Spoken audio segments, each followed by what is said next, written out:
Dear classic rock lovers, and welcome to Classic Reviews, where we review classic rock albums. And today we have an exciting treat for you. So get ready for an epic CD review that will hopefully leave you craving to listen to this band. The CD we will be reviewing will be Queen Greatest Hits 2. This Greatest Hits CD contains Queen's biggest songs from 1981 till 1991, and the front cover design is a crest that Freddie Mercury designed himself, which is a combination of the band members' star signs. This Greatest Hits CD itself was released in late October 1991, so about a month before Freddie Mercury, aka one of the greatest performers of all time, died. My ownership of this CD is part of the 3-disc Platinum collection, which is about 30-40 quid to buy new, I think. And it was a family friend who brought this for me nearly 15 years ago now. And the 3-disc Platinum collection was released in October 2000. Hello. Oh, been caught my t-shirt. Before I start the track by track, I just want to say that Queen Greatest Hits 2 is in the top 15 all-time best-selling albums in multiple countries, and the track list is not in chronological order. One last thing I'll say before I start the track by track is look at this cool t-shirt. It's a Fokker DR-1 triplane attempting to shoot down a UFO. So, the opening track on this Greatest Hits CD is the title track of Off Their A Kind of Magic album. This is a bit of a groovy pop song written by the drummer Roger Taylor that features a nice sounding bass line and some nice lead guitar work. The title of the song was inspired by a line in the film Highlander, which the A Kind of Magic album was a soundtrack for. Anyway, the song A Kind of Magic got to number 3 in the UK charts in 1986. However, I must admit personally, I'm not the biggest fan of that song. The second song on this Greatest Hit CD is the song Queen did with David Bowie called Under Pressure. This is the only song on this Greatest Hit CD to be from the Hot Space album, which came out in 1982. I think this all started with Queen and David Bowie just happening to be at the same studio at the same time in Switzerland. And one thing led to another in terms of songwriting, I guess. The intro singing is Freddie Mercury doing some scat singing, and the rest of the song is about problems us people face in the world, like stress, depression, lack of love and support, and other pressures that concern us adults in everyday life, really. The last thing I'll say about this song is that it topped the UK charts in late 1981. The third song on this CD is a big hit written by drummer Roger Taylor that inspired Lady Gaga's name. And as you guessed, it's the song called Radio Gaga.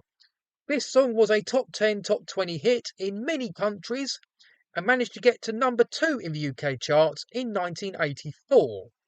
As we all know from concert footage, such as Live Aid, etc., this is a powerful live song, and it was actually inspired by one of Roger Taylor's sons, who must have been a toddler at the time, uttering the words Radio Kaka or something like that, while a bad song or something was playing on their radio.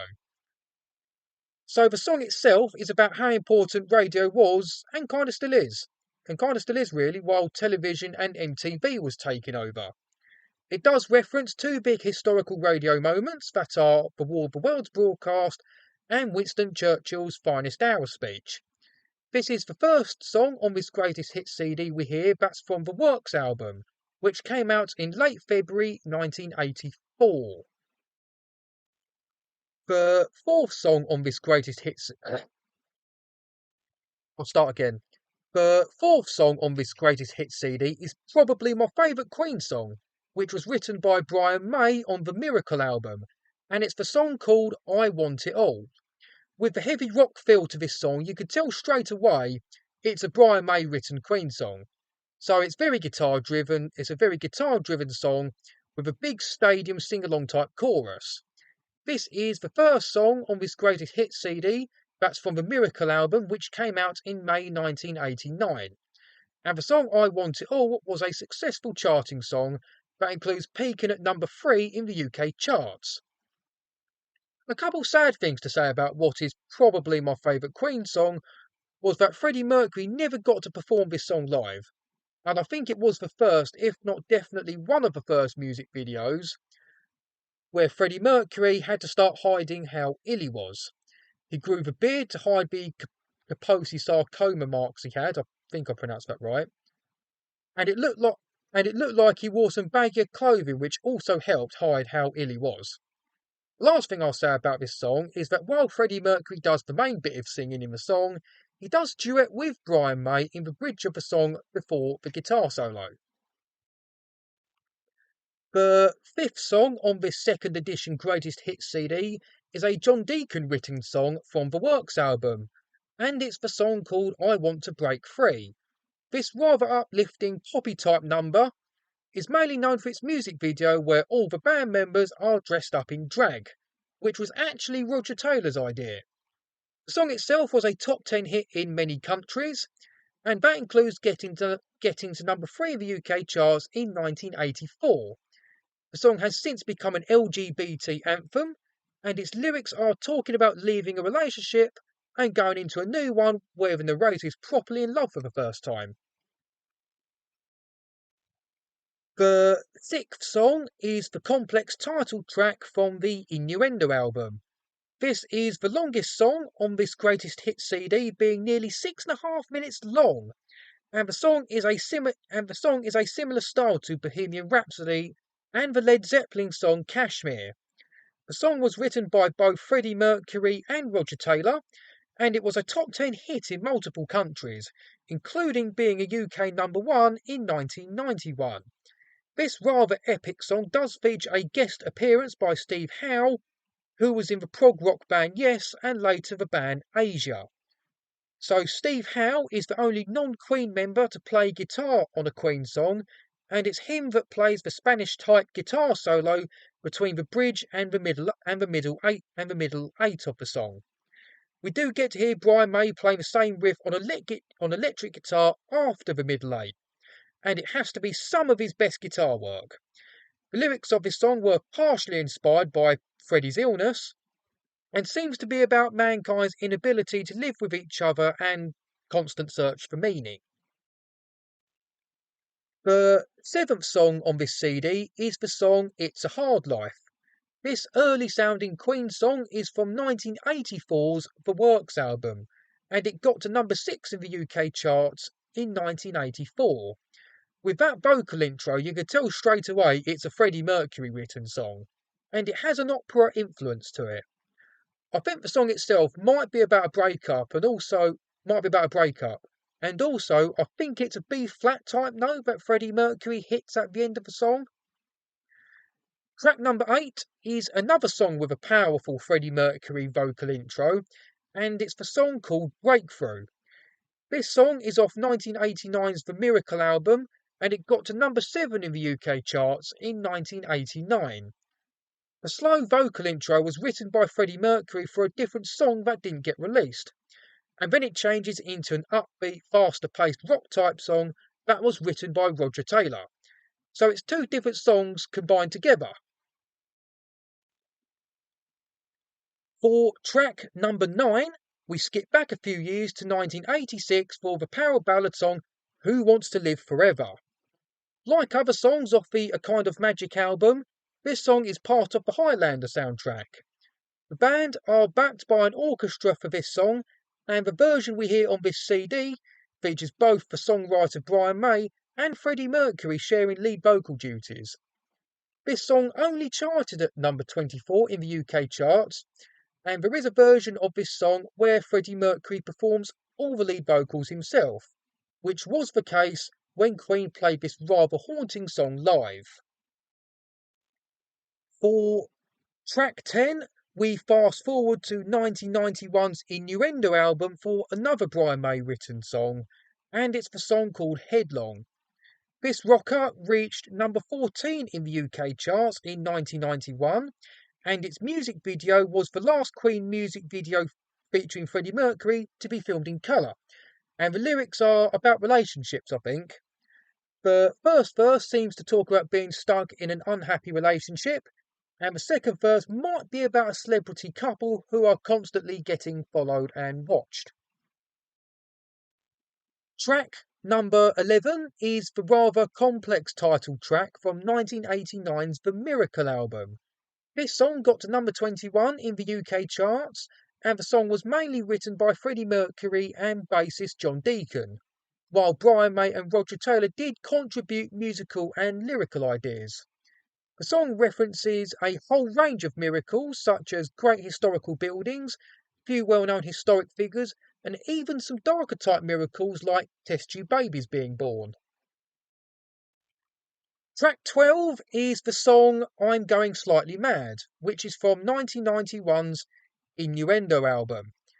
This song got to number 22 in the UK charts in 1991, and it's a rather haunting but at the same time light-hearted song, inspired by Freddie Mercury's own mental decline due to his advancing AIDS illness.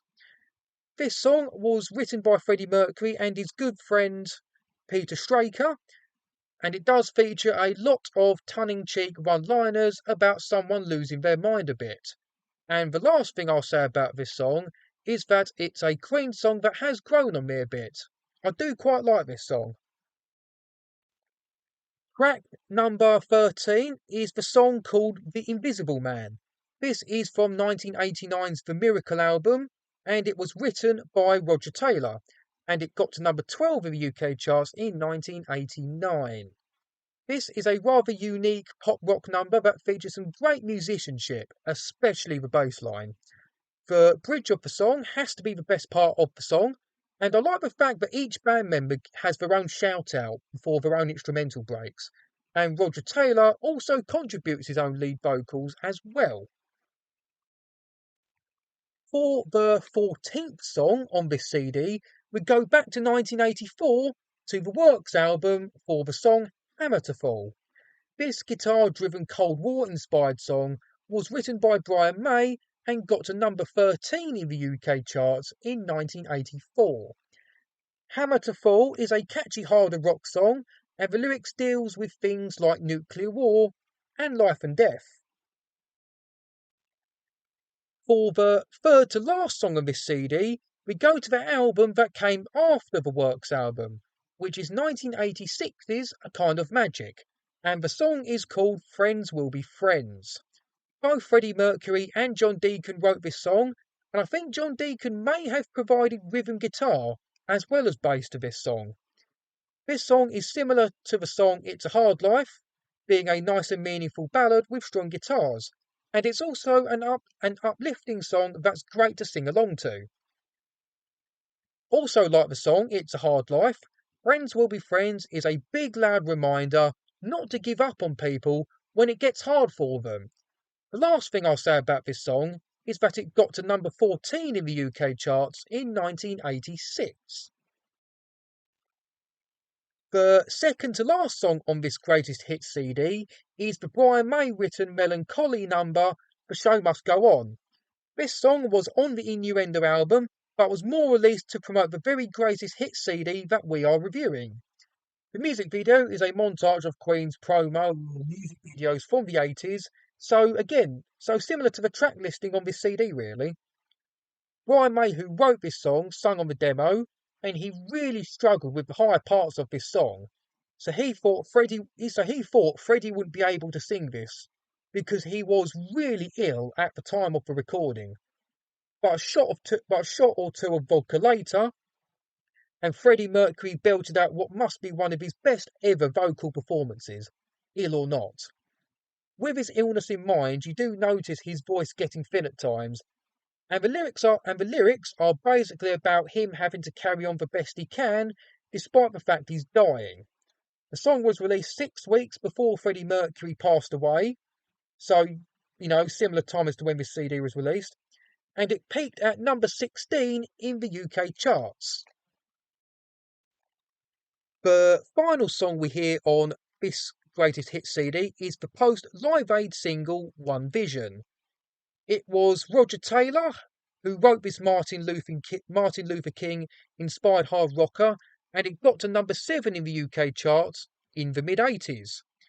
The lyrics, I assume, are about a determined individual who's battling and overcoming the odds. The fried chicken line you hear at the end of the song was a line that Freddie Mercury's boyfriend Jim Hutton suggested as a joke.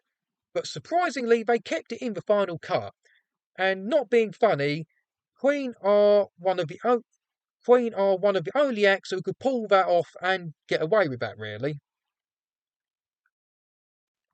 So that's the rather lengthy track by track done.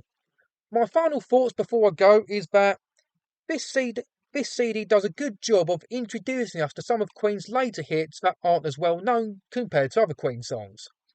My favourite song on here, and Queen song overall actually, is the song I Want It All, and I do quite like the songs on here that are from the Innuendo album. And before I conclude, I'll post a few links in the description below, so check them out. And I think that's a wrap, folks. We've reached the end of our captivating CD review journey. If you haven't already, make sure to subscribe to this channel and hit that notification bell so you never miss out on our upcoming reviews, etc. Trust me, you don't want to miss them. This is Classic Reviews, and I'll see you next time. Cheers.